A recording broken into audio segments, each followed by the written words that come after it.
Bienvenidos, hoy nos vamos a sumergir en un mundo que, para muchos es intimidante. Un montón de decretos, de estatutos tributarios de Colombia. Pero la misión no es recitar leyes, para nada. Es más bien descifrar el código, encontrar la lógica y hasta las historias que se esconden detrás de este lenguaje tan técnico. Así es. Y tenemos de todo un poco, ¿eh?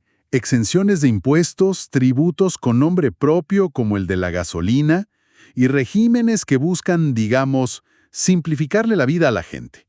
Y aunque suene a un tema súper denso, estas normas son en realidad el ADN de cómo un país decide qué es importante. Son como un mapa que nos muestra a quién se quiere proteger, qué se busca fomentar y pues cómo se pagan las cuentas de todos. Perfecto. Entremos en materia entonces. Hay un tema que siempre genera curiosidad: las exenciones. ¿Quién se salva de pagar ciertos impuestos y por qué? Revisando los documentos encontré un caso que me pareció muy particular.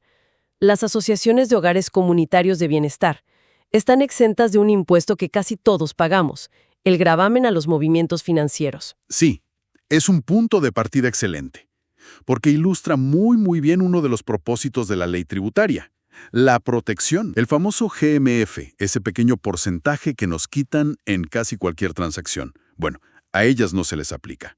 Pero, y aquí está lo interesante, no es un cheque en blanco. Claro, el texto es súper estricto.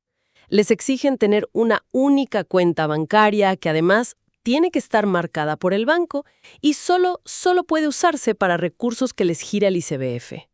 Yo entiendo la necesidad de control, pero una única cuenta no es una regla que puede terminar ahogando a estas asociaciones.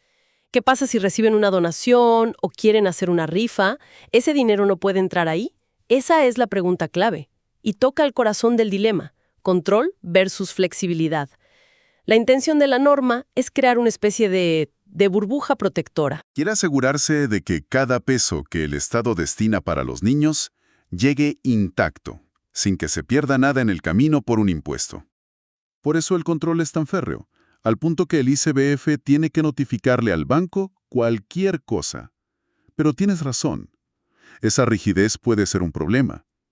En la práctica, las obliga a ser muy disciplinadas, a separar por completo los fondos públicos de cualquier otro ingreso. Es una medida de protección tan fuerte que casi parece paternalista. Entiendo. Es como poner el dinero en una caja fuerte a la que solo tiene acceso una persona para un fin muy específico. Ahora, esto me lleva al otro extremo. Si se protege así el dinero con un fin social, ¿qué pasa en el mundo financiero, donde se mueven billones todos los días a una velocidad increíble? ¿Ahí también se aplica esa lógica de no tocar el dinero mientras se mueve? Exactamente la misma lógica, pero a una escala monumental. Las fuentes que tenemos mencionan exenciones para las operaciones de compensación y liquidación. Para que nos entiendan, es todo el movimiento interno que ocurre en la bolsa después de que alguien compra o vende una acción. El dinero se mueve entre un montón de actores. Son docenas de pasos técnicos. Y me imagino que si se grabara cada uno de esos pasitos, el costo de invertir sería altísimo, ¿no? Se dispararía. Sería como cobrarle peaje a un mensajero por cada piso que sube en un edificio para entregar un paquete. El costo final sería absurdo. Aquí el Estado entiende que esos movimientos son la tubería del sistema, no son la ganancia final de nadie. Por eso los documentos son muy claros, trazan una línea. Dicen, y esto es clave, que la exención no aplica cuando se le paga la ganancia al inversionista final o cuando se usa el dinero para pagar la nómina o a los proveedores. O sea, una cosa es el aceite que lubrica el motor y otra muy distinta es la gasolina que se consume y lo que sale de la fábrica. Esa es la analogía perfecta. La ley dice: no voy a gravar el aceite, pero sí la ganancia que genera el motor. Aunque claro, siempre existe el debate de dónde está la línea exacta para que esto no se convierta en una ventaja para la especulación de alta frecuencia. Es una tensión constante. Tiene sentido. Y siguiendo con esa idea de facilitar las cosas, hay otra exención que me llamó la atención: los desembolsos de crédito. Están exentos del GMF. Uno piensa en un crédito de vivienda, pero los textos dicen que la exención cubre cosas mucho más complejas, como factoring, reestructuraciones, hasta créditos en moneda extranjera. Me sorprende que sea tan amplio. Es amplia. A propósito, el espíritu de la norma es que el acto de recibir financiación no debe ser castigado con un impuesto. Si cada vez que un banco te desembolsara un crédito, una parte se fuera en el GMF, ese costo no lo asumiría el banco, te lo trasladaría a ti en la tasa de interés. El crédito sería más caro para todos, para la persona que compra un carro, para la empresa que necesita capital, para todos. Al eximir el desembolso, se busca mantener bajo el costo del dinero y, en teoría, estimular la economía. Vale. Queda claro que las exenciones son herramientas con objetivos muy definidos. Pero ahora demos la vuelta a la tortilla. Hablemos de cuando el Estado sí decide poner un impuesto con nombre y apellido para, justamente, encarecer algo. Y el ejemplo clásico en nuestras fuentes es el Impuesto Nacional a la Gasolina y al ACPM. Un impuesto que todos conocemos bien cada vez que vamos a tanquear. Y es un caso de estudio perfecto sobre cómo un impuesto puede tener múltiples caras. Sí, porque los documentos son muy específicos. Fijan las tarifas, por ejemplo, 1,555 pesos por galón para la gasolina extra. Pero luego, de repente, la ley empieza a dibujar excepciones en el mapa de Colombia. Dice que este impuesto no se causa en zonas de frontera. Tampoco para el ACPM, que se usa para generar electricidad en zonas no interconectadas. ¿Por qué ese trato diferente? Ahí es donde el impuesto deja de ser solo para recaudar dinero y se convierte en una herramienta de política de Estado. Pensemos en las zonas de frontera. La gasolina en el país vecino suele ser mucho más barata. Si le aplicas el impuesto completo, lo que haces es incentivar el contrabando y ahogar la economía local. La exención es una medida pragmática, es para poder competir. Y lo de las zonas no interconectadas, supongo que es una necesidad social. Claro, en muchos lugares remotos, la única forma de tener luz es con una planta que funciona con ACPM. Grabar ese combustible es, literalmente, subirle el precio de la luz a las comunidades más aisladas. Sería castigarlos por vivir donde viven. Y lo de los aviones y barcos es un tema de competitividad internacional. Si el combustible aquí fuera mucho más caro que en Panamá, pues las aerolíneas harían tanqueo en otro lado y listo, perderíamos todo ese negocio. Incluso hay una tarifa diferencial, más baja, para la pesca y el cabotaje. Pero, al igual que con los hogares comunitarios, el control es estricto. La DIAN y el Ministerio de Minas establecen cupos para que ese combustible no se desvíe. El control es la clave para que estas excepciones no se conviertan en un coladero. Siempre existe el riesgo de que el combustible destinado o digamos un pueblo en la Amazonía termine vendiéndose ilegalmente en una ciudad. El sistema de cupos es el intento del Estado por balancear el beneficio con el control. Interesante. Ahora, en los textos aparece un impuesto que se menciona en pasado como un fantasma en la legislación. El impuesto sobre la renta para la equidad, el famoso CRE. ¿Qué lección nos deja un impuesto que ya no existe? El CRE es como una pieza de arqueología fiscal, fíjate. Fue creado con un fin muy concreto, conseguir recursos para financiar el SENA, el ICBF y parte de la salud. La idea era reemplazar, en parte, los parafiscales que las empresas pagaban sobre su nómina, que se veían como un desincentivo para contratar formalmente. O sea, fue un experimento para cambiar la forma en que se financiaba el bienestar social. Exacto. Fue un intento de atar un impuesto directamente a un gasto social, para darle más transparencia. Aunque después se eliminó y sus partes se integraron de nuevo al impuesto de renta, su existencia nos enseña dos cosas. Primero, que la arquitectura tributaria se puede rediseñar para objetivos concretos. Y segundo, que estos diseños no son para siempre. La ley tributaria es un campo de pruebas constante. Y de ese campo de pruebas pasamos a algo mucho más actual que aparece en las fuentes, el Impuesto Nacional al Carbono. Este ya no mira al pasado, sino al futuro y a la crisis climática. El objetivo es claro, gravar los combustibles fósiles. Pero lo verdaderamente revolucionario no es el impuesto en sí, es su válvula de escape. La norma introduce un concepto que lo cambia todo, la no causación del impuesto para quien certifique ser carbono neutro. A ver, el procedimiento que describen suena complejo.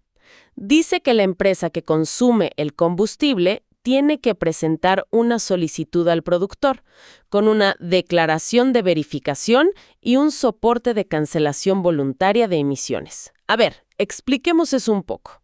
Lo que está pasando aquí es algo disruptivo. En esencia, el Estado le está diciendo a las empresas, miren, tienen dos opciones. Opción A, me pagan el impuesto a mí y yo veré cómo uso esa plata. Opción B. Usen ese mismo dinero para financiar directamente un proyecto certificado que reduzca la huella de carbono, reforestar, una granja solar, lo que sea. Y si me demuestran que neutralizaron las emisiones del combustible que van a usar, no me pagan el impuesto. Es una especie de privatización de la acción climática a través de un incentivo fiscal. Totalmente. Le da el poder y la responsabilidad directamente al sector privado. El incentivo es puramente económico. Pero claro, esto abre otra discusión fascinante. ¿Quién certifica que esos proyectos son reales? Se crea todo un nuevo mercado de créditos de carbono, con un potencial enorme pero también con riesgos, de la complejidad de los mercados de carbono a un intento de simplificación total. La última parte de nuestro análisis se centra en el monotributo. Los documentos lo presentan como una vía alternativa para personas naturales con ciertos ingresos. A primera vista parece un simple descuento de impuestos para pequeños comerciantes. ¿Es así de simple? Esa es la percepción inicial, pero es mucho más profundo que eso. El monotributo no es solo un impuesto, es un paquete de formalización. Su objetivo real es atraer a la economía formal a miles de trabajadores independientes, dueños de tienditas, peluqueros, artesanos, gente que históricamente ha estado por fuera del sistema. Y lo del paquete es porque no solo pagan el impuesto, ¿cierto? Los textos distinguen dos tipos. Uno ligado a los BEPS, que es un programa de ahorro para la vejez, y otro a riesgos laborales. Ahí está la magia del sistema. Con un solo pago anual, la persona cumple 2 o 3 obligaciones a la vez.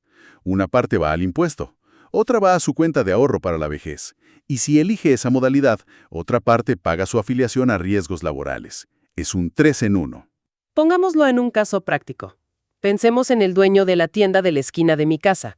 ¿Cómo le cambiaría la vida esto? Para alguien como él, la idea de hacer 3 trámites y 3 pagos distintos, uno a la DIAN, otro a Colpensiones, otro a una ARL, es una pesadilla. El monotributo le dice, olvídese de todo eso. Calculemos sus ingresos, si está por ejemplo en la categoría A, me va a pagar 16 VT al año. Y listo, ya está al día con sus impuestos y además está ahorrando para su futuro y está cubierto si tiene un accidente. Es un cambio del cielo a la tierra en simplicidad. Pero, ¿qué pasa si le va muy bien un año? La tabla tiene topes. Si lo supera, el sistema lo castiga por tener éxito. No lo castiga, pero sí le dice que el sistema ya no es para él. Si supera ese umbral, al año siguiente debe pasar al régimen ordinario de impuestos sobre la renta. Es como las rueditas de entrenamiento de una bicicleta. Están para ayudarte a arrancar, a formalizarte. Una vez que tu negocio crece, se espera que pases al sistema general. Lo importante, y la norma lo protege, es que los aportes que hiciste a tu ahorro pensional o a tu ARL no se pierden. Ese dinero es tuyo. Bueno, hemos recorrido un camino largo. Si unimos todas las piezas, lo que emerge de estos textos legales que al principio parecían un muro es un conjunto de intenciones muy humanas, ¿no? Hay una intención de proteger al vulnerable, como con los hogares comunitarios. Hay una de engrasar la maquinaria económica y otras más modernas, como usar los impuestos para empujar hacia metas ambientales. Y sobre todo, lo que revelan estos documentos, con sus constantes referencias a leyes que modifican otras leyes, es que el sistema tributario es un organismo vivo. No es una catedral de piedra, es más como una ciudad que siempre está en construcción. Se derriban edificios viejos como el CRE, se levantan rascacielos nuevos como el impuesto al carbono y se remodelan barrios con ideas como el monotributo. Es un reflejo de las prioridades y aspiraciones de una sociedad. Eso nos deja con una última idea para reflexionar.